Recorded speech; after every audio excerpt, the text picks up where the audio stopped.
আৰু মাছ যদি একেলগে কৰে সাধাৰণতে আমাৰ মাছ বেলেগকে কৰে ধান বেলেগকে কৰে এতিয়া দুয়োটা যদি একেলগে কৰে তেতিয়া কি লাভ হয় বুলি আপুনি ভাবে ধান দুয়োটা একেলগে কৰিলে বহুতখিনিয়ে লাভ হয় প্ৰথম কথা হ'ল কি আমি মাছৰ দানাটো বহুত কম দিলেই হয় এইকাৰণে দিলে হয় মাছটো তাৰমানে চৰি ফুৰাৰ কাৰণে খেতিখিনি পালে খেতিখিনিত যিখিনি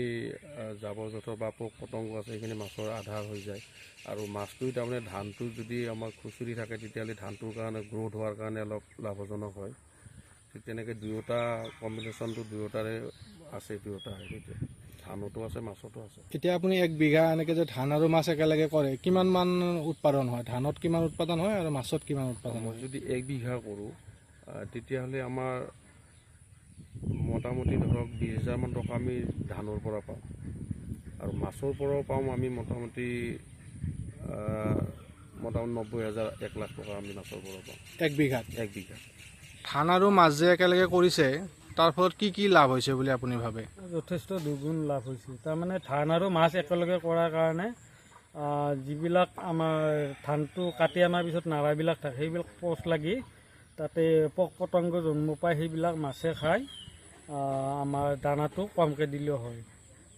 কিমান মান কমকৈ দিব লাগে দানা বহুত ধৰি লওক আধা কমকৈ দিলে হ'ল তাৰমানে এনে সাধাৰণতে কৰিলে যিমান লাগে তাতকৈ 50% কমকৈ দানা দিলেও হয় 50% কমকৈ দিলেও হয় আৰু উৎপাদনটোও বাঢ়ে উৎপাদন যথেষ্ট বাঢ়ে দুগুণ হয় আপুনি 1 বিঘা যদি ধান আৰু মাছ কৰে ধান কিমান পায় আৰু মাছ কিমান পায় মই 1 বিঘা ধানটো মোটামুটি আপোনাৰ 30 মান পাওঁ মই হয় আৰু মাছ 6 কুইণ্টলৰ বা 7 কুইণ্টলৰ ভিতৰত পোৱা যায় আৰু মাছৰ খেতি যদি একেলগে কৰা হয় কেনেকৈ পথাৰখন কেনেকুৱা হ'ব লাগে কেনেকৈ সজাব লাগে এইটো একচুৱেলি